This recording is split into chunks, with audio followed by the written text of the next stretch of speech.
The knock came just after the children had fallen asleep. 3 short raps against the door that made my hands go still over the dishwater. My husband's steps crossed the kitchen faster than I'd ever heard him move. The oil lamp threw long shadows against the wall as he opened the door, and cold night air rushed in around a stranger standing on our porch. A young man, thin, exhausted, eyes darting like he expected to be turned away. I didn't know it yet, but that knock would change everything. My name is Rebecca.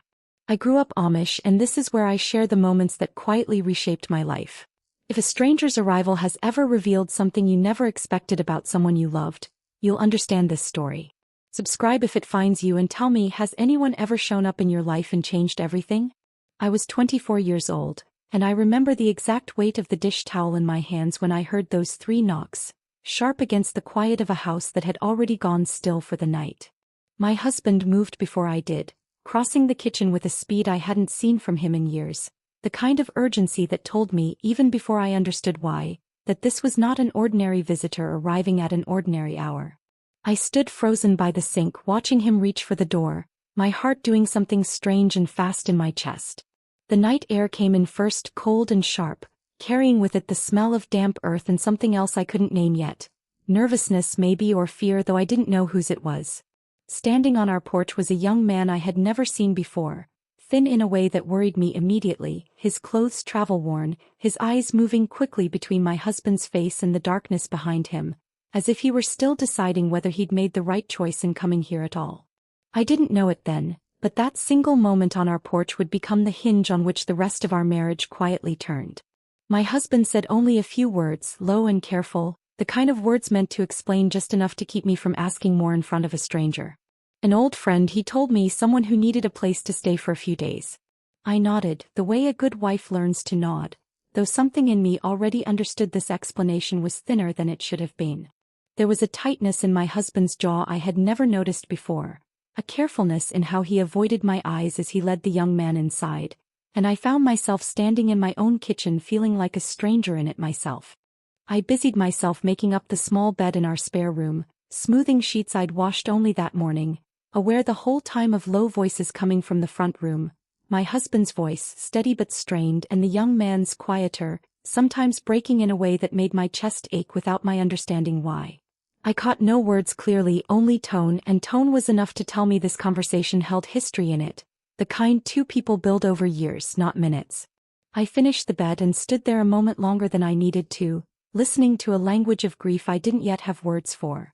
That night, once the house had finally gone quiet and our unexpected guest was settled behind a closed door, I walked down the hall to check on our children the way I always did before sleep.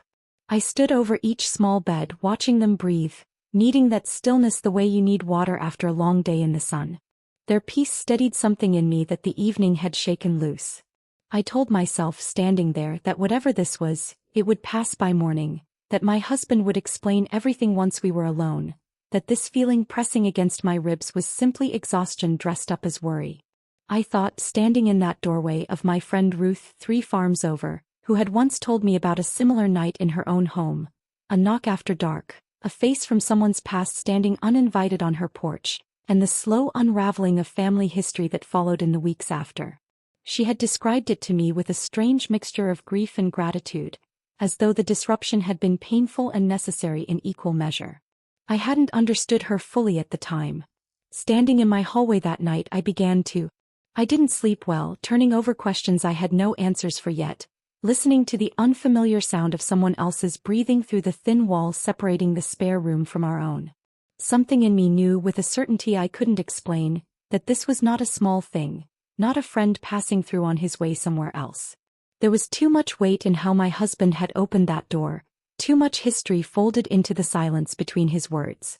I lay awake beside him, and for the first time in our marriage, I felt the strange loneliness of loving someone whose past held rooms I had never been shown.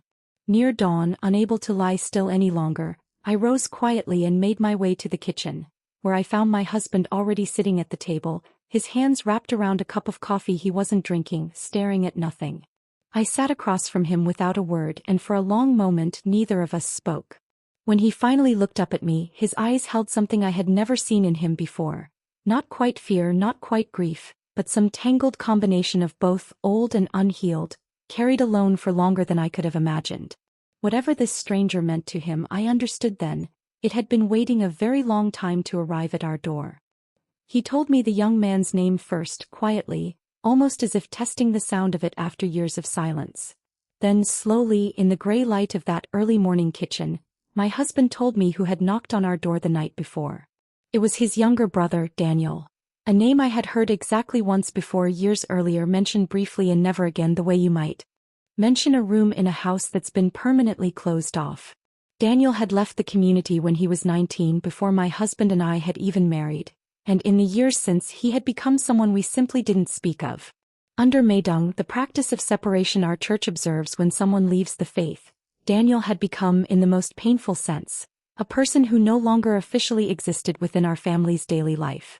I sat with that information for a long moment, feeling something shift inside me that I didn't have words for yet. I had lived beside my husband for 6 years, shared his bed, borne his children, and never once known that somewhere out in the world beyond our fences, he carried a brother he had been forbidden by faith and custom to speak with freely. He told me, voice low, that Daniel had reached out through a mutual contact days before, desperate, in some kind of trouble I still didn't fully understand, and had nowhere else safe to go. My husband had made a choice that morning to open our door anyway, faith and family pulling him in 2 directions at once, and he had told me almost nothing because he hadn't yet found the courage to tell himself. Over the days that followed, I watched my husband move through our house differently, softer in some moments, more distant in others, caught in a current of feeling he'd clearly been holding beneath the surface for years. I began to piece together fragments from quiet conversations I overheard, from the careful way Daniel spoke about his childhood, from small gestures between the 2 brothers that spoke of a closeness once shared and long since severed.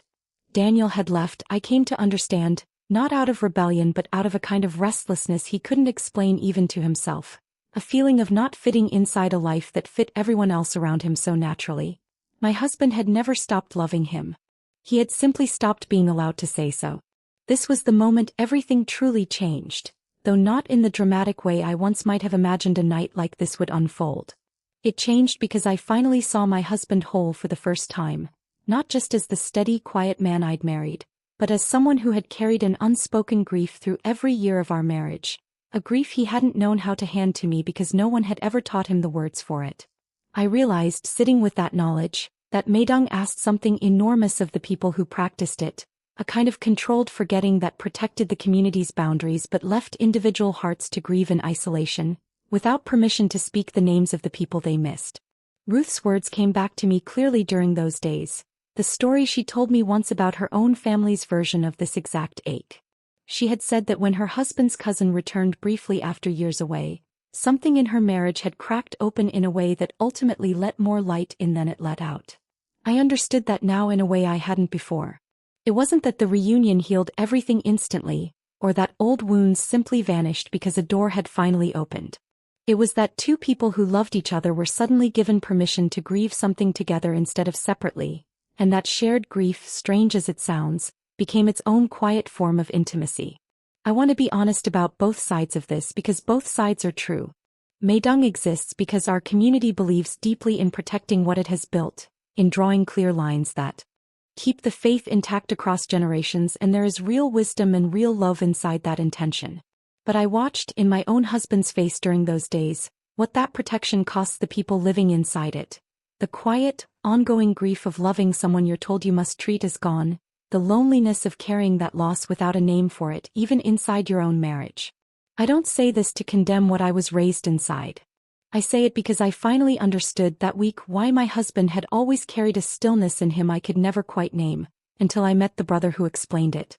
Daniel stayed with us 9 days before moving on to find steadier ground elsewhere, and in that short time, I watched my husband become someone I recognized and didn't recognize all at once.